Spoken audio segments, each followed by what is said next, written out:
नमस्कार दोस्तों, स्वागत है आपका आज के मुख्य समाचारों की वीडियो में। जी हां दोस्तों, यहां पर आपको देखने को मिलेगी सुबह से लेकर शाम तक की सारी के सारी बड़ी खबरें, मुख्य समाचार, ब्रेकिंग न्यूज अपडेट के रूप में। तो दोस्तों आपसे रिक्वेस्ट है इस वीडियो को ज़्यादा से ज़्यादा लाइक और शेयर करें। तो दोस्तों जानते हैं आज की पहली बड़ी खबर। दिल्ली, यूपी समेत कई राज्यों में खुले स्कूल, केंद्र सरकार सतर्क। जी हां दोस्तों, कोरोना वायरस महामारी की वजह से स्कूल लंबे समय से बंद चल रहे हैं, लेकिन अब पूरी सावधानी के साथ इन्हें धीरे धीरे फिर से खोला जाने लगा है।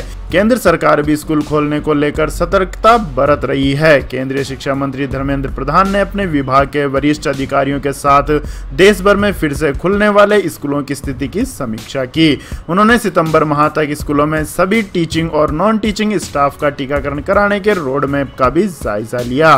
केंद्र सरकार स्कूलों को फिर से खोलने के लिए एक सुरक्षित वातावरण सुनिश्चित करने के लिए स्कूलों में शिक्षण और गैर शिक्षण कर्मचारियों के टीकाकरण को प्राथमिकता दे रही है। स्कूल शिक्षा और साक्षरता विभाग के अधिकारी शिक्षकों एवं गैर शिक्षक कर्मचारियों के टीकाकरण को लेकर विभिन्न राज्य सरकारों के संपर्क में है। आपको बता दें दोस्तों, दिल्ली, उत्तर प्रदेश, बिहार, मध्य प्रदेश, गुजरात, पंजाब, उड़ीसा, राजस्थान, कर्नाटक, त्रिपुरा आदि राज्यों में स्कूल खोले जा रहे हैं। विभिन्न राज्य सरकारों ने अलग अलग तारीखों से स्कूलों को खोलने का निर्णय लिया है। हालांकि अभी भी अधिकांश स्थानों पर छात्रों को अनिवार्य रूप से स्कूल में उपस्थिति रहने के लिए नहीं कहा गया है। इसके बाद दोस्तों जानते हैं अगली खबर। पंजाब में सिद्धू कैप्टन के बीच फिर बड़ी कड़वाहट, नवजोत सिंह पहुंचे दिल्ली दरबार। जी हां दोस्तों, पंजाब में सत्तारूढ़ कांग्रेस के अंदर शीर्ष स्तर पर जारी तनातनी खत्म होने का नाम नहीं ले रही है। सूत्रों के मुताबिक एक बार फिर पार्टी के प्रदेश अध्यक्ष नवजोत सिंह सिद्धू और मुख्यमंत्री कैप्टन अमरिंदर सिंह के बीच नाराजगी एक बार फिर बढ़ गई है। सिद्धू एक बार फिर दिल्ली पहुंच गए हैं। पंजाब कांग्रेस प्रभारी हरीश रावत को सिद्धू ने दो टूक कह दिया। जो 18 सूत्रीय कार्यक्रम उनकी और आला कमान की तरफ से कैप्टन अमरिंदर सिंह को दिया गया था, उनमें से किसी भी पॉइंट पर संतोषजनक काम नहीं हो रहा है। इसी मुद्दे पर हरीश रावत की ओर से भी कोई संतोषजनक जवाब नहीं मिलने के कारण नवजोत सिंह सिद्धू नाराज होकर दिल्ली में सोनिया गांधी से मिलने गए हैं। इसके बाद दोस्तों जान लेते हैं अगली खबर। राहुल गांधी ने केंद्र सरकार पर कसा तंज, कहा जीडीपी बढ़ रही है। जीडीपी का मतलब गैस, डीजल और पेट्रोल। जी हां दोस्तों, कांग्रेस के पूर्व अध्यक्ष राहुल गांधी ने रसोई गैस और डीजल पेट्रोल की बढ़ती कीमतों को लेकर नरेंद्र मोदी के नेतृत्व वाली केंद्र सरकार पर जबरदस्त हमला बोला है। बुधवार को एक प्रेस कॉन्फ्रेंस में उन्होंने कहा कि सच में जीडीपी बढ़ रही है। राहुल गांधी ने कहा कि जीडीपी का मतलब गैस, डीजल, पेट्रोल की कीमत बढ़ रही है। उन्होंने कहा कि नरेंद्र मोदी सरकार के शासनकाल में जीडीपी बढ़ने का मतलब ग्रॉस डोमेस्टिक प्रोडक्शन या सकल घरेलू उत्पाद नहीं, बल्कि गैस, डीजल, पेट्रोल की कीमत बढ़ना है। आपको बता दें दोस्तों, राहुल गांधी ने मोनेटाइजेशन और डिमोनेटाइजेशन को लेकर भी केंद्र सरकार पर तंज कसा है। कांग्रेस नेता ने कहा कि मोदी के शासनकाल में किसानों, मध्यम वर्ग, सैलरी क्लास और मजदूरों का डिमोनेटाइजेशन हो रहा है, जबकि मोनेटाइजेशन केवल हम दो हमारे दो का ही हो रहा है। इसके बाद दोस्तों रुक करते हैं अगली खबर का। राकेश टिकैत का सनसनीखेज दावा, यूपी चुनाव से पहले किसी हिंदू नेता की होगी हत्या। जी हां दोस्तों, राकेश टिकैत खुद को किसान को रहनुमा बताते हैं, कृषि कानूनों के खिलाफ धरना दे रहे हैं, दिल्ली के बॉर्डर पर आगे की रणनीति बनाते हैं। इसके अलावा देश भर में घूमकर केंद्र सरकार की नीतियों की आलोचना भी करते हैं।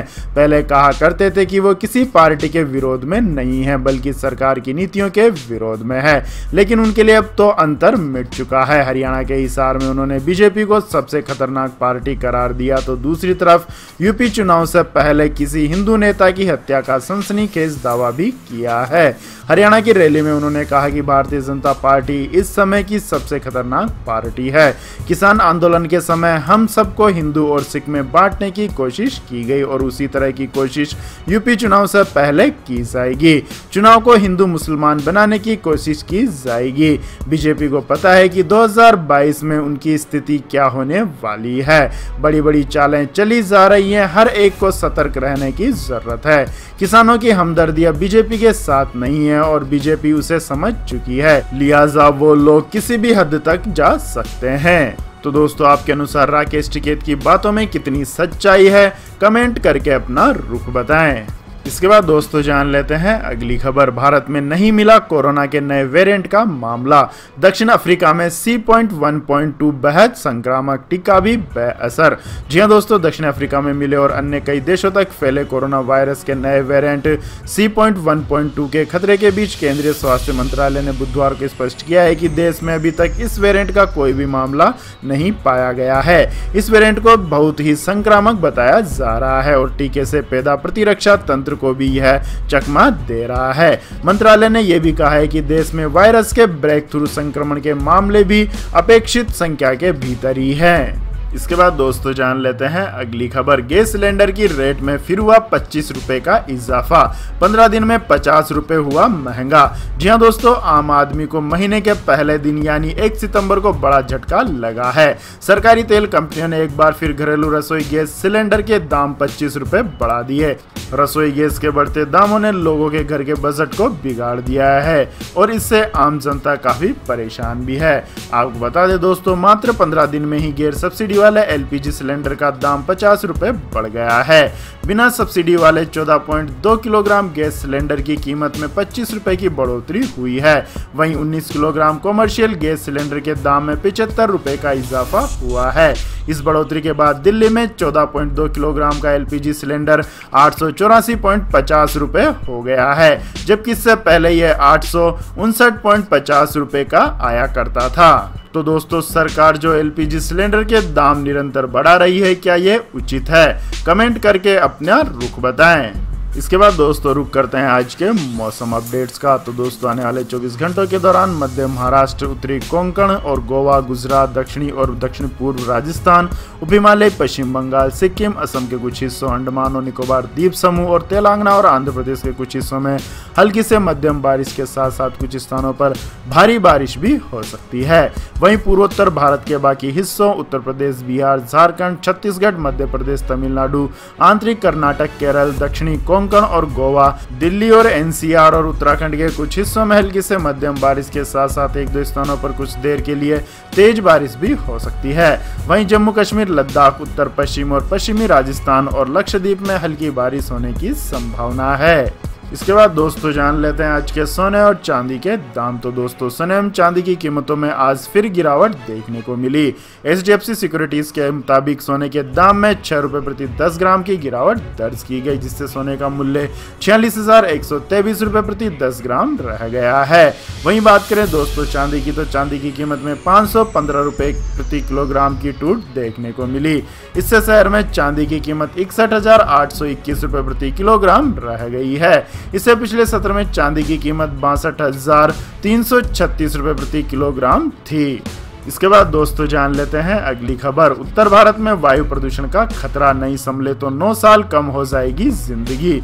जी हां दोस्तों, भारत के वायु प्रदूषण को लेकर एक नई रिपोर्ट सामने आई है, जिसमें इसके परिणामों को लेकर आगाह किया गया है। महाराष्ट्र और मध्य प्रदेश में प्रदूषण का स्तर इतना बढ़ गया है कि औसतन एक व्यक्ति की जीवन प्रत्याशा में 2.5 से 2.9 वर्ष तक की अतिरिक्त गिरावट आ रही है। अगर प्रदूषण को लेकर संभले नहीं तो जीवन प्रत्याशा में 9 साल तक की कमी आ सकती है। शिकागो यूनिवर्सिटी के वायु गुणवत्ता सूचकांक की रिपोर्ट के मुताबिक भारत दुनिया का सबसे ज्यादा प्रदूषित देश है। रिपोर्ट में कहा गया है कि देश की 48 करोड़ आबादी उत्तर में गंगा के मैदानी क्षेत्रों में रहती है, जहां प्रदूषण का स्तर दुनिया में कहीं और पाए जाने वाले प्रदूषण के स्तर से 10 गुना ज्यादा है। रिपोर्ट में कहा गया है कि अगर 2019 का प्रदूषण स्तर बना रहा तो उत्तर भारत में रहने वाले लोगों की जीवन प्रत्याशा 9 साल तक खोने की राह पर है, क्योंकि यह क्षेत्र दुनिया में वायु प्रदूषण के सबसे चरम स्तर का सामना कर रहा है। इसके बाद दोस्तों जान लेते हैं अगली खबर। 55,000 लोगों को नौकरी देगी अमेजॉन, कंपनी के नई CEO एंडी जेसी का ऐलान।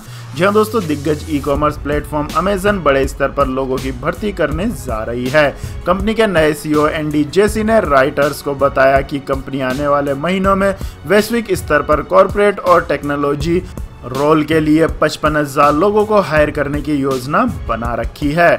यह आंकड़ा 30 जून तक गूगल के कुल कर्मचारियों की संख्या के 1/3 से ज्यादा के बराबर है और फेसबुक की संख्या के करीब है। जेसी ने कहा कि 55,000 से ज़्यादा नौकरियों में से 40,000 से ज़्यादा अमेरिका में होगी, जबकि बाकी भारत, जर्मनी और जापान जैसे देशों में अपने job affair Amazon career day के जरिए भर्ती करेंगे। इसके बाद दोस्तों रुक करते हैं अगली खबर का। तालिबान को पूरा समर्थन और सहायता दे रहा था पाकिस्तान। अशरफ गनी ने बाइडेन को काफी पहले दी थी जानकारी।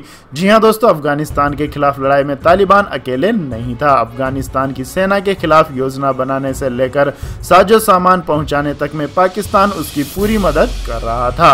अफगानिस्तान के अपदस्थ राष्ट्रपति अशरफ गनी भी यह बात अच्छी तरह जानते थे। उन्होंने अमेरिकी राष्ट्रपति जो बाइडेन को भी टेलीफोन पर 23 जुलाई को हुई आखिरी बातचीत में पाकिस्तान की इस हरकत की पूरी जानकारी दी थी। बाइडेन और अशरफ गनी के बीच 14 मिनट तक चली इस बातचीत में अफगानिस्तान से जुड़े विभिन्न मुद्दों पर चर्चा हुई थी। बाइडेन ने गनी से तालिबान के खिलाफ लड़ाई की नई रणनीति बनाने और उसे लागू करने की जिम्मेदारी तत्कालीन रक्षा मंत्री बिस्मिल्लाह खान मोहम्मदी को देने को कहा था। इसके बाद दोस्तों जान लेते हैं अगली खबर। इलाहाबाद हाई कोर्ट का आदेश, गौ सुरक्षा को मौलिक अधिकार बनाया जाए। जी हां दोस्तों, इलाहाबाद हाई कोर्ट ने कहा है कि गाय को राष्ट्रीय पशु घोषित किया जाए और गौ सुरक्षा को मौलिक अधिकार बनाया जाए। उनका यह भी कहना है कि भारतीय संविधान के आर्टिकल 48 में गौ हत्या पर रोक को संघीय सूची में रखने के बजाय राज्य सूची में रख दिया गया, इसलिए भारत के कई राज्यों में गोकशी पर रोक नहीं है। जस्टिस शेखर कुमार यादव ने यह टिप्पणी संभल के गोकशी के एक आरोपी की जमानत रद्द करते हुए अपने आदेश में कही है। अपने 12 पन्नों के आदेश में अदालत ने गाय की उपयोगिता और भारतीय संस्कृति गाय के स्थान की चर्चा की है और बताया है कि मुगल शासकों से लेकर स्वतंत्रता संग्राम सेनानियों और तमाम धर्म गुरुओं तक ने गोकशी का विरोध किया है। तो यह थी दोस्तों आज की कुछ महत्वपूर्ण बड़ी खबरें। तो दोस्तों आपको हमारा यह वीडियो कैसा लगा कमेंट करके अपनी राय दें और इस तरह के ज्ञानवर्धक और महत्वपूर्ण जानकारियों के लिए हमारे चैनल को सब्सक्राइब करें। धन्यवाद। जय हिंद, जय भारत, वंदे मातरम।